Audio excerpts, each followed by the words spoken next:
ਵਾਹਿਗੁਰੂ ਜੀ ਕਾ ਖਾਲਸਾ ਵਾਹਿਗुरु जी की फतेह। गुरु प्यारी साध संगत जी, अमृत वेले का हुक्मनामा श्री दरबार साहिब से, श्री अमृतसर साहिब से सारी सिख संगतों के लिए आया है, सारे समाज के लिए, सारी दुनिया के लिए आया है। आओ उस हुक्मनामे के साथ जुड़ने की कोशिश की जाए। हुक्मनामे में गुरु साहिब हम लोगों को क्या समझा रहे हैं, क्या जीवन जांच दे रहे हैं, वो समझने की कोशिश की जाए। आज का हुक्मनामा गुरु अमरदास जी महाराज ने कृपा की है और इस हुक्मनामे में बहुत ही क्लियरली गुरु महाराज मनमुख और गुरमुख इन दोनों का अंतर बता रहे हैं कि मनमुख कौन है और गुरमुख कौन है, मनमुखों के जीवन में क्या हो रहा है और गुरमुखों के जीवन में क्या हो रहा है। और हमें चॉइस दे रहे हैं कि भैया अब तुम्हारी बारी है, तुमने जो बनना है वो बन जाओ। हमने तो तुम्हें बता दिया कि मनमुखों का क्या हाल होता है और गुरमुखों को क्या मिलता है। सो आओ ये समझने की कोशिश करते हैं। मनमुख वो साध संगत जी जो अपने मन की सुनते हैं, जो अपने अहंकार में अपने आप का और अपने आसपास वालों का बेड़ा गर्क कर लेते हैं। और गुरमुख वो हैं जो गुरु की सुनते हैं, भले ही गुरु जो मर्जी कहे लेकिन वो गुरु से पीछे नहीं हटते, वो गुरु ग्रंथ साहिब महाराज से पीछे नहीं हटते। वो अंधा विश्वास रखते हैं गुरु ग्रंथ साहिब महाराज गुरबाणी के ऊपर। उसके बाद भले ही जो मर्जी हो जाए, जान जाती है जाए, सिर जाता है जाए, लेकिन गुरबाणी के अलावा और वो किसी भी चीज़ पे भरोसा नहीं करते। श्लोक महला तीजा। तीसरे गुरु गुरु अमरदास जी महाराज कृपा कर रहे हैं। सतगुर ते जो मुँह फेरे से बद्धे दुख सहाहे। गुरु महाराज कह रहे हैं कि जो लोग सतगुरु श्री गुरु ग्रंथ साहिब महाराज से, गुरु नानक देव जी महाराज से अपना मुंह फेर लेता है, उसको जो है सारी ज़िंदगी दुख और तकलीफ़ ही उसको झेलनी पड़ती है। उसकी ज़िंदगी में कभी भी सुख नहीं आता साध संगत जी। फिर मिलन ना पाए नी, जब तय मर जाए। उसके बाद फिर उसका मेल वाला काम तो नहीं होता, उसका कभी मिलाप तो नहीं होता भगवान के साथ। बस वो आता जाता रहता, कभी कुत्ता बिल्ली गाय भैंस बांदर टटीरा मेंढक ये बनते रहते हैं, लेकिन मिलाप वाली बात तो नहीं होती। फिर मिलाप होगा तो सिर्फ गुरु की कृपा के साथ ही होगा। सहसा रोग न छोड़ई, दुख ही माहे दुख पाहे, दुख ही मह दुख पाहे। तो कह रहे हैं कि जो सहसा है, जो हम लोगों को डाउट रहता है, 24 घंटे दुविधा में घुसे रहते हैं, दुविधा में हमारा दिमाग ख़राब रहता है, ये कर लूँ ये ना करूँ, ऐसा कर लूँ ऐसे कर लूँ, वैसे कर लूँ इससे कर लूँ, इससे बात कर लूँ उससे करवा लूँ। जो हमारा दुविधा में दिमाग सड़ता रहता है वो हम लोग दुविधा के अंदर ही रहता है मनमुख, जो गुरु ग्रंथ साहिब को नहीं मानता। क्योंकि गुरु ग्रंथ साहिब तो कहते हैं कि दुविधा में पड़ना ही नहीं है। तो उन्हें सुबह उठ के अमृत वेले वाहिगुरु वाहिगुरु वाहिगुरु का जाप करना, तेरी सारी दुविधा दूर हो जाएगी। पर जब कोई वाहिगुरु का जाप नहीं करेगा, गुरुद्वारे नहीं जाएगा, सेवा नहीं करेगा, संतों महापुरुषों की संगत नहीं करेगा, उल्टा संतों महापुरुषों साधुओं की निंदा करेगा, तो फिर उसके साथ तो वैसा होगा ही, उसको तो दुख मिलने ही मिलने हैं। नानक नदरी बख्श लेह, सबदे मेल मिला है। पर गुरु महाराज कह रहे हैं कि अगर परमेश्वर चाहे या काल पुरख चाहे, अगर सतगुरु श्री गुरु ग्रंथ साहिब महाराज जी चाहें तो वो अपनी नदर कर सकते हैं, नदर करके बख्श सकते हैं, नदर करके माफ़ी दे सकते हैं, और उसके बाद फिर मिलाप जो है वो शब्द गुरु के साथ हो जाता है। साथ संगत जी, अगर नदर की बात की जाए तो गुरु तो इतना दयावान है कि गुरु तो छोड़ता ही नहीं है नदर करने का कोई मौका। एक बारी गुरु हरगोबिंद साहिब महाराज के इतिहास में एक नाम आता है बीबी शांति जी। बीबी शांति जी एक गुरसिख परिवार से थी। वो बाणी का जाप करते थे, पर हालातों में की मजबूरी के कारण उनकी शादी एक ऐसे परिवार में हुई जो लोग सखी सरवरों को मानते थे, गुरबाणी को नहीं मानते थे। आज भी पंजाब में कुछ हैं ऐसे लोग जो सखी सरवरों को मानते हैं पुराने, तो उनको माना जाता था। तो ये बेटी की शादी उस घर में हुई।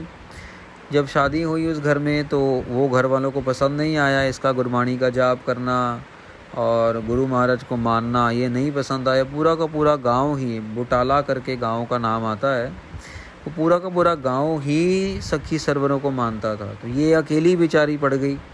इसको ससुराल वालों ने बाहर निकाल दिया, ये बाहर झोंपड़ी डाल के रहने लगी। इसने किसी तरीके से अपने पति को मनाया कि तू मेरे साथ रह। एक गुरु की बातें सुन सुन के, गुरबाणी सुन सुन के इसका पति जो था इसकी तरफ हो गया। इनका एक बच्चा हुआ साध संगत जी, जिसका नाम इन्होंने रखा पूला। पर अफसोस वो बच्चे के पैदा होने के कुछ समय बाद ही जो बाप जब था बेटे का, पूले का बाप, वो चढ़ा गया, चढ़ाई कर गया, पूरा हो गया। अब ये माँ और बेटा दोनों अकेले रह गए, बहुत गरीबी की ज़िंदगी से जी रहे हैं। पर माँ अपने बेटे को ऐसी दृढ़ता में पाल रही है, गुरु की साखियाँ सुना सुना के, गुरु की गुरबाणी के साथ जोड़ के, गुरु के साथ जोड़ के बेटे को भी गुरु वाला बना रही है। और यही बात बार बार कह रही है कि जब तेरी तपस्या हो गई पूरी, गुरु तेरे से मिलने ज़रूर आएगा। गुरु सबकी लाज रखता है, गुरु सबकी सुनता है, तेरी भी सुनेगा और सुन के तेरे पास भी ज़रूर आएगा, जब भी वो आएगा, जब भी वो समा आएगा। तो साध संगत जी, ये सुन के बच्चा बड़ा हो रहा है और ये सोच के कि गुरु कभी भी मेरे पास आ सकता है, वो अपने पास हमेशा थोड़ा सा गुड़ बांध के रखता था कपड़े के अंदर। और वो कपड़े के अंदर गुड़ बांध के रखता था कि मैं कहाँ भी होऊंगा, कहीं भी होऊंगा, गुरु जब आएगा तो मैं खाली हाथ नहीं मोड़ूंगा उसको, मैं उसको गुड़ भेंटा करूंगा, गुड़ जैगरी। देखो साध संगत जी, क्या सोच है छोटे बच्चे की भी, और माता की उसको शिक्षा देने की। हम लोग कहते थे ना, मेरा बच्चा बिगड़ गया, ये हो गया, वो हो गया। वो बच्चा बिगड़ा नहीं है, एक्चुअली वो संभाला ही नहीं गया था कभी। अगर माँ बाप चाहें अपना पूरा समा दें बच्चे को, बच्चा कभी बाहर नहीं जाएगा साध संगत जी। बच्चा कभी भी अपना घर छोड़ के पराए घर में झांकेगा नहीं, अगर हम उसकी परवरिश अच्छे से कर रहे हैं, अपना फ़र्ज़ निभा रहे हैं, उसे गुरबाणी से जोड़ रहे हैं, गुरुद्वारे लेके जा रहे हैं, दुनियावी तौर पे उसे सही क्या है, गलत क्या है, ऊंचा बात करना है, नहीं करना है, किसकी रिस्पेक्ट कैसे करनी है। बड़े सामने आ गए तो पैरों को हाथ लगा के आशीर्वाद लेना है, सत श्री अकाल बुलाना है, फतेह बुलानी है, नमस्कार करनी है। ये चीज़ें सारी अगर हम बच्चे को दे रहे हैं तो बच्चे के अंदर ये गुण आते हैं। और अगर हम नहीं बता रहे तो फिर बच्चा तो बाहर से कुछ जो भी सीखेगा वो ही उसको लगेगा वो सही है, करके उसे तो पता नहीं है कि क्या सही है क्या गलत है। वो तो हमें पता है और हम लोग उसे आगे सिखा नहीं पाते हैं, अपने बच्चों को आगे बता नहीं पाते हैं। फिर बच्चे जब निकल जाते हैं हाथ से तो फिर हम रो रो के परेशान होते हैं, इसको बता ये एक बार, जब अपना टाइम था तो उसको समझा नहीं पाए। तो साध संगत जी, ऐसे बहुत से एग्जाम्पल हैं गुरबाणी के अंदर जहाँ पे फेथ जीतता है। और इस साखी में भी यही हो रहा है। गुरु हरगोबिंद साहब महाराज खुश होते हैं, आते हैं उस पिंड में, जब आते हैं विलेज में आते हैं तो उनको कोई नहीं पूछता, क्योंकि वो बहुत ही डिसरिस्पेक्टफुल पिंड है। वो गुरु को मानते ही नहीं है, वो सखी सरवर को मानते हैं। तो गुरु साहिब सीधा जाते हैं पूले के पास, पूले को कहते हैं पूला ला भाई हमारा गुड़। तो पूला समझ जाता है ये तो गुरुजी आ गए। गुरुजी को पूला गुड़ देता है, गुरुजी गुड़ खाते हैं, कहते हैं पूला हमें तो बहुत भूख लगी है यार, खाना खिला अपने घर में जाके। अभी पूले को पता है कि मेरा घर बहुत गरीब है, लेकिन किसी झिझक से नहीं, किसी दुविधा में आके नहीं, जी महाराज सत वचन। वो गुरु महाराज को और सारे गुरु महाराज के सिखों को घर पे ले जाता है। घर पे जब बीबी शांति देखती है तो एक बारी तो वो बेहोशी हो जाती है, ये कैसे हो गया, गुरु साहब आ गए, गुरु साहब ने सुन ली हमारी अरदास। तो गुरु साहब कहते हैं हमें भूख लगी है। बीबी शांति तैयारी शुरू करती है। सारा जो गांव वाले हैं जो बाहर देख रहे हैं वो बॉयकॉट कर देते हैं, कहते हैं कि इस परिवार को कोई भी हेल्प नहीं करेगा, ये गरीब परिवार है, हम देखते हैं आज ये कैसे गुरु को प्रसादा छकाएगी। और अगर आज के बाद इसने गुरु को लंगर नहीं छकाया तो आज के बाद ये सखी सरवरों को मानना शुरू कर देगी। तो अब यहाँ बीबी शांति देखती है अपने घर में, यहाँ तो एक बंदे के लिए भी, रोटी के लिए भी आटा नहीं है, तो इतने सिखों के लिए कैसे बनाएगी। वहीं पे दाल क्या देखती है, बर्तन तो दाल भी नहीं है इतनी, वो दाल कैसे बनाएगी। तो गुरु साहब पहले पूले को कहते हैं कि पूला जा और सारे के सारे विलेज को, सारे के सारे गांव को, पिंड को बुला के ले आके सारे इकट्ठे आज लंगर खाएंगे। अब गांव वाले तो पहले ही जले हुए थे, भुने हुए थे, वो और ज़्यादा गुस्से में आ जाते हैं। देखते हैं क्या करेगा ये, ऐसा है वैसा है, हंसते हैं, मजाक उड़ाते हैं। ये दो गुरसिक आज से हमारे हो गए, ये हो गया, वो हो गया, गुरु इनका क्या करेगा क्या नहीं, वो बोलते रहते हैं, गलत मलत बोलते रहते हैं। गुरु महाराज पूले को कहते हैं पूले ये 2 रुमाल ले और अपनी माँ को बोल कि एक रुमाल आटे के ऊपर रख दे, एक रुमाल दाल के ऊपर रख दे, अंदर नहीं झांक के देखना क्या है, बस रोटी बनानी शुरू कर और तू बांटना शुरू कर, तू बरताना शुरू कर लंगर, बस कुछ नहीं सोचना, कुछ नहीं बोलना।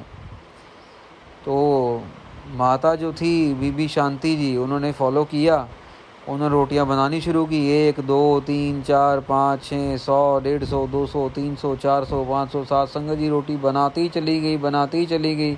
और यहाँ पे पूला जो है वो दाल देता ही चला गया, दाल देता ही चला गया। ना वो रोटी ख़त्म हुई, ना वो दाल ख़त्म हुई। पर ख़त्म क्या हुआ? सारे के सारे गांव वालों का अहंकार। वो जो मानते नहीं थे पूरे गुरु को, वो माथा टेक के लेट गए कि नहीं आप पूरे हो, हम आज से आपकी गुरबाणी को मानेंगे, आपको मानेंगे, और ये बेकार के झंझट वंझट में हम लोग नहीं पड़ेंगे। पूरा का पूरा गांव जो था वो गुरु महाराज के चरणों में आया करके, उनको पता था कि इन गरीबों के पास तो कुछ है ही नहीं, और गुरु महाराज बाहर से कोई राशन वाशन तो लेके आए ही नहीं है। राशन वालों की दुकानों को मना कर दिया था कि कोई हेल्प नहीं करनी है। तो ये सब गुरु ने जब किया, तब जाके भरोसा हुआ कि भाई गुरु कितना समर्थ है, गुरु क्या नहीं कर सकता, वो सब कुछ कर सकता है। पर हमारा भरोसा गुरु के चमत्कार के ऊपर नहीं, गुरु के प्यार के ऊपर होना चाहिए। गुरु का प्यार मिल जाए, उसी के अंदर उसके सारे चमत्कार, उसकी सारी ब्लेसिंग्स आ जाती हैं साथ संगत जी। सो नानक नदरी बख्श लेह शब्दे मेल मिलाए, उन सबको शब्द गुरु के साथ जोड़ दिया गुरु हरगोबिंद साहब ने। महला तीजा, जो सतगुर ते मोह फिरे तिना ठाउर ना ठाओ, उनकी कोई ठिकाना नहीं, कोई जगह नहीं साथ संगत जी, जो गुरु से अपना मुंह फेर लेते हैं। कहने का मतलब उनको दुनिया में कहीं पे भी कोई ऐसी जगह नहीं जहाँ पे उनको कोई प्यार मिले, वो भटकते ही रहते हैं, कोई इज्जत मिले, उनको कुछ भी, वो सब अपना नुकसान कर देते हैं जब वो गुरु से मुंह मोड़ लेते हैं। जियो छुट्टड़ घर घर फिरै दहो चारण बदनाव, जैसे भिखारी जो है, जो भिखारी है दर दर की ठोकरें खाता है, भीख मांगता है। जैसे जो औरत जिसका चाल चलन अच्छा नहीं है, जैसे वो घर घर जाके मतलब अपना मुंह गंदा करने के लिए, पैसे कमाने के लिए, और कभी कभार बस अपने शारीरिक संतुष्टि के लिए वो गलत काम में पड़ जाते हैं। तो ऐसे ही मनमुखों का हाल होता है जो गुरु साहब से अपना मुंह मोड़ लेते हैं। नानक गुरमुख बख्शी है से सतगुर मेल मिलाओ, गुरु महाराज कहते हैं कि गुरमुख जो हैं, जो गुरबाणी का जाप करते हैं, वो बख्शे जाते हैं, वो माफ़ किए जाते हैं, और उनका जो मिलाप है गुरबाणी के साथ, गुरु ग्रंथ साहब महाराज के साथ, परमेश्वर के साथ होता है। पौड़ी, जो सेवह नित मुरार से भावजल तर गया, गुरु महाराज कह रहे हैं जो जिन्होंने वाहिगुरु वाहिगुरु वाहिगुरु का नाम लिया है, जाप किया है, गुरु ग्रंथ साहब महाराज की सेवा की है, गुरु साहब की संगत की सेवा की है, लंगर की, प्रसादों की, दाल की, इसकी, झाड़ू की, पोछे की, कोई और किसी चीज़ की, जिस मर्जी प्रकार की सेवा की है, तो वो तो इस भवजल से, इस जो ये आग भरा जो ये सागर है, इससे पार उतारा उसका हो जाएगा। नहीं तो गुरु ही जाने उसका क्या होगा। जो बोल है हर, उसका मतलब जो नहीं करते गुरबाणी का जाप, जो नहीं सेवा करते, उनका क्या होगा। जो बोल है हर हर नाव तिन जम छड़ गया, गुरु महाराज कह रहे हैं जो हरि का नाम ले रहा है, वाहिगुरु वाहिगुरु वाहिगुरु अमृत वेले कर रहा है, उसको जमदूत नहीं कभी आके तंग करता, जमदूत नहीं लेने आता उसको तो बल्कि 5 प्यारे लेने आते हैं, ऐसा मानना है साथ संगत जी। से दरगह पैधे जाहे जिना हर जप लया, गुरु महाराज कह रहे हैं कि वो जाएगा गुरु की दरगाह में, वो जाएगा गुरु के सचखंड में जिसने वाहिगुरु वाहिगुरु वाहिगुरु का नाम जपा है। हर सेवह सेई पुरख जिना हर तुध मया, गुरु महाराज कह रहे हैं कि जिसने गुरु की सेवा की उसी के ऊपर तूने कृपा की, जिसके ऊपर तूने कृपा की उसी ने तेरी सेवा की। सो कृपा लेने के लिए साथ संगत जी ताले की जो चाबी है वो वाहिगुरु वाहिगुरु वाहिगुरु वाहिगुरु में है। एक बार शुरू करेंगे तभी जाके अगला सफ़र बनेगा।